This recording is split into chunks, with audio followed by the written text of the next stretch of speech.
रोहिणी आचार्य को आप बार बार कह रही हैं कि प्रवासी हैं, उन्होंने बार बार ये क्लियर किया है कि उनको बाहरी ना समझा जाए, वो बिहार की बेटी हैं। क्यों इतना तीता आपको लग रहा है कि अगर सत्य बोल दिया जा रहा है तो आपकी नसें क्यों झनझनाना शुरू हो जा रही है कि मुझे प्रवासी ना कहा जाए? अगर ये है, शौक है उनको कि सत्य बात ना बोला जाए, तो आकर के बिहार में क्यों नहीं रहती है? कितने बार चुनाव हारने के, कितने बार वो जाकर के सारण के लोगों के दुख दर्द को उन्होंने देखा है। विकास किस चिड़िया का नाम है बिहार की आवाम 2005 के पहले जानती थी।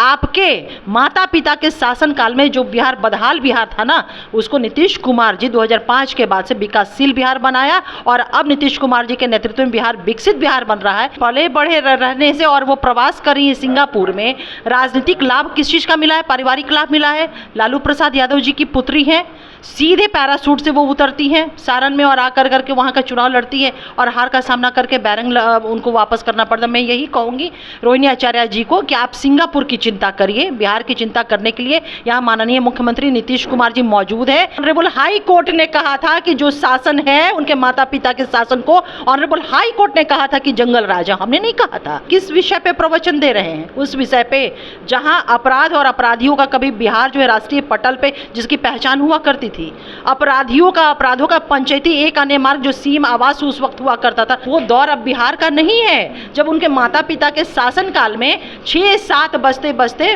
गांव के बाजार के शटर गिर जाया करते थे और लोग अपने घर के बाहर निकलने में भी सोचते थे। हमारे माननीय मुख्यमंत्री नीतीश कुमार जी को जो बिहार मिला ना, 118 नरसंहारों का बिहार मिला।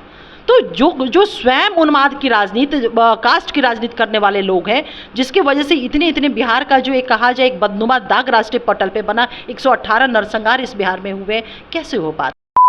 तीज के दिन किसी ने फिर झूठी कसम खाई है, तेरे नाम का ही सिंदूर लगाएंगे, तेरा साथ निभाएंगे।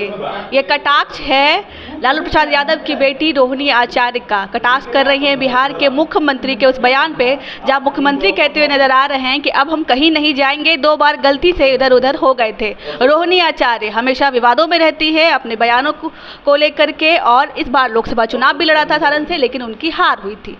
हमेशा विवादों में रहती है रोहिणी। हमारे साथ इसी सब तमाम मुद्दों पे बात करने के लिए जेडीयू की प्रवक्ता अंजुम आरा जी हैं, उनसे पूछेंगे कि रोहिणी जो हैं कह रही हैं कि कौन विश्वास करेगा, जो विश्वास करेगा वो धोखा खाएगा नीतीश कुमार पर। देखिए श्रीमती रोहिणी आचार्य जी, एक तो पहली बात वो प्रवासी है, सिंगापुर में वास करती हैं और राजनीतिक पारिवारिक आरक्षण का वो लाभ लेकर के वो छपरा का चुनाव लड़ी और बुरी तरह से उनको हार का सामना भी करना पड़ा और बिहार छोड़ करके फिर वो सिंगापुर में प्रवास कर रही हैं। रोहिणी आचार्य जी जो एक्स हैंडल पे उन्होंने ट्वीट किया है, पोस्ट किया है, एक तो पहली बात कि जब वो सिंगापुर से आई थी सारण में चुनाव लड़ने के लिए, जब उन्होंने अपने मुंह को खोला था तो उनकी काबिलियत को पूरे बिहार देख करके दंग भी रह गया था। तो ये तो तय है कि जो वो पोस्ट करती हैं वो उनका नहीं, किसी और का किया हुआ रहता है। शब्द जो उनके नहीं रहते हैं, किसी और का रहता है।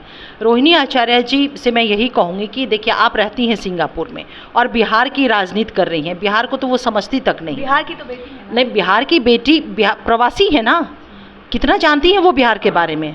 अगर बिहार में जन्म हुआ है, पली बढ़ी है तो नहीं, पली बढ़ी है, ठीक है, पली बढ़ी है, लेकिन पले बढ़े रहने से और वो प्रवास कर रही है सिंगापुर में, राजनीतिक लाभ किस चीज़ का मिला है? पारिवारिक लाभ मिला है। लालू प्रसाद यादव जी की पुत्री हैं, सीधे पैराशूट से वो उतरती हैं सारण में और आकर करके वहाँ का चुनाव लड़ती है और हार का सामना करके बैरंग उनको वापस करना पड़ता। मैं यही कहूँगी रोहिणी आचार्य जी को कि आप सिंगापुर की चिंता करिए, बिहार की चिंता करने के लिए यहाँ माननीय मुख्यमंत्री नीतीश कुमार जी मौजूद है। जो आपके माता पिता के शासन काल में जो बिहार बदहाल बिहार था ना, उसको नीतीश कुमार जी 2005 के बाद से विकासशील बिहार बनाया और अब नीतीश कुमार जी के नेतृत्व में बिहार विकसित बिहार बन रहा है। इसलिए रोहिणी आचार्य जी को कहूँगी कि आप सिंगापुर की चिंता करें।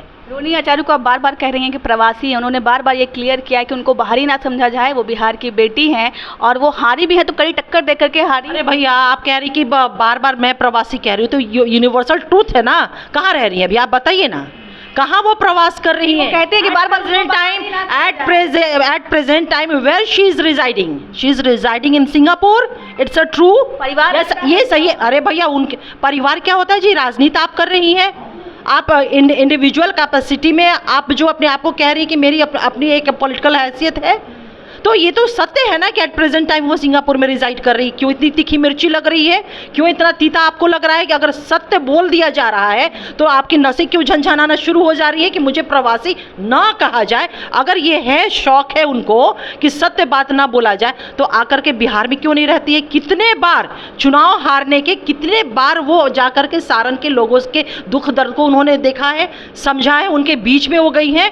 राजनीति में सक्रिय। अरे भैया, राजनीति में किस चीज़ के माध्यम से? एक्स पोस्ट के माध्यम से, वो भी उनके नहीं। अरे आप भी सुनी होंगी कि जब वो यहाँ मुंह खोलती थी ना, तो उनकी विद्वता कितनी है वो सब समझ में आ गया लोगों को। और खास करके उनके परिवार की इंटेलिजेंसी, महारत किस मामले में, ये बताने की ज़रूरत है। राजनीति की बात कर रही हैं और बताने की ज़रूरत, वो तो साबित हो चुका है ना कि किस मामले में इस फैमिली की महारत हासिल है।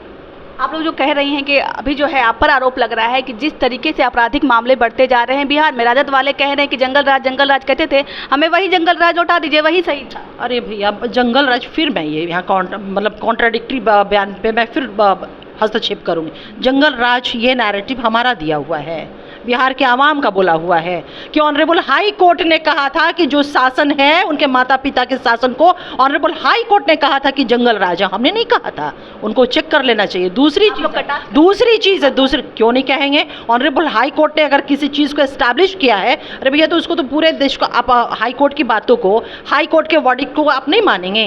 ऑनरेबल सुप्रीम कोर्ट अगर कोई वर्डिक्ट देता है तो नहीं मानेंगे, नहीं बोलेंगे, उसको आप रोक लीजिएगा, ये तो राइट हो जाता है। अगर ऑनरेबल कोर्ट अगर कोई बात को लेट डाउन करता है, बोलता है, तो ये तो अधिकार हो जाता है उसको बोलने का।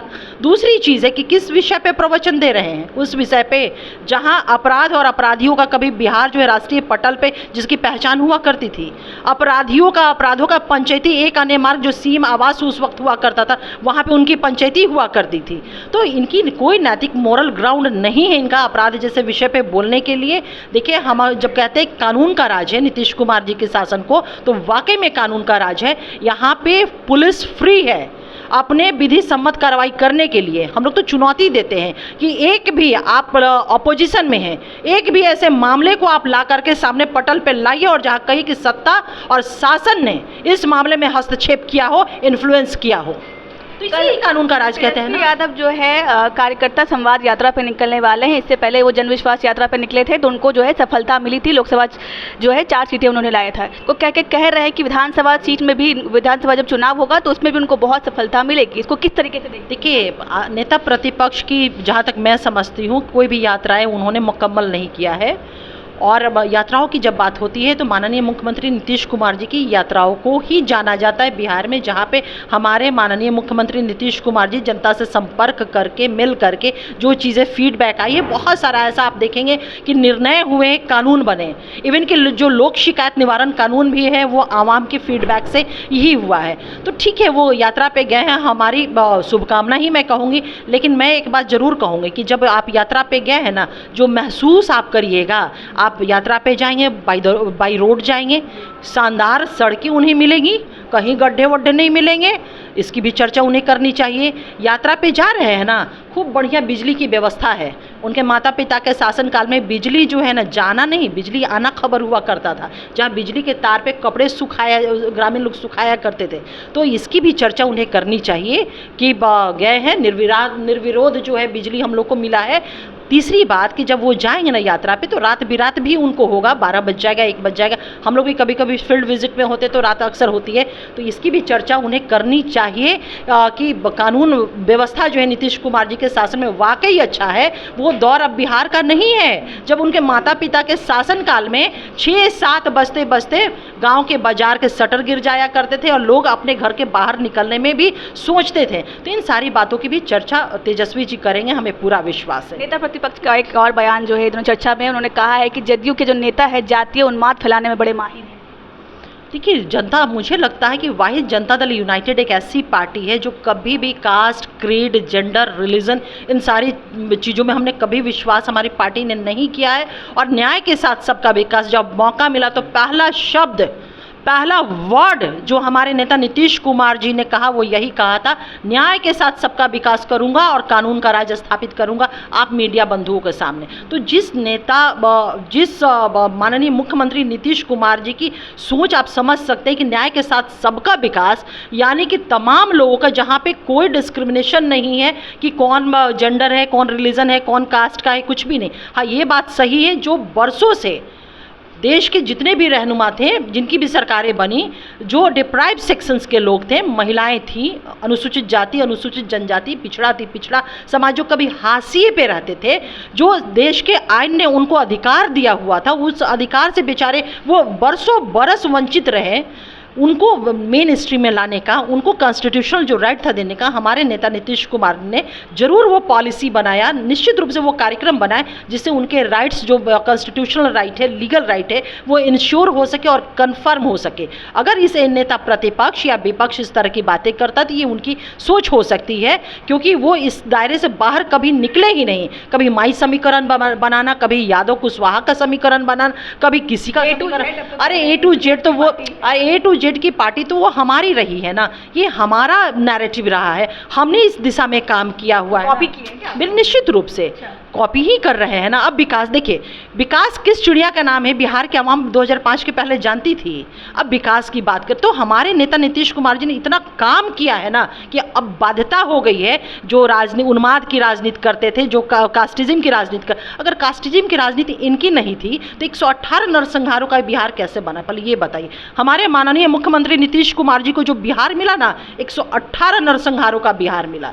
तो जो स्वयं उन्माद की राजनीति, कास्ट की राजनीति करने वाले लोग हैं, जिसकी वजह से इतने बिहार का जो एक कहा जाए एक बदनुमा दाग राष्ट्रीय पटल पे बना, 118 नरसंहार इस बिहार में हुए, कैसे हो पाते। तो विकास की अब बात करना इनकी लाचारी है, मजबूरी है, क्योंकि इन्हें पता है कि नीतीश कुमार जी ने जो काम किया है वो जनता के मानस पटल पे, विकास जो है ना उनके मानस पटल पे, इससे कहीं कॉम्प्रोमाइज बिहार की जनता किसी के साथ करने वाली नहीं है। बहुत बहुत धन्यवाद। हमारे साथ जेडीयू के प्रवक्ता अंजुम आरा जी थे, आपने इनको सुना। बाकी आपकी क्या राय है इस पे हमें जरूर बताइएगा। तब तक के लिए धन्यवाद।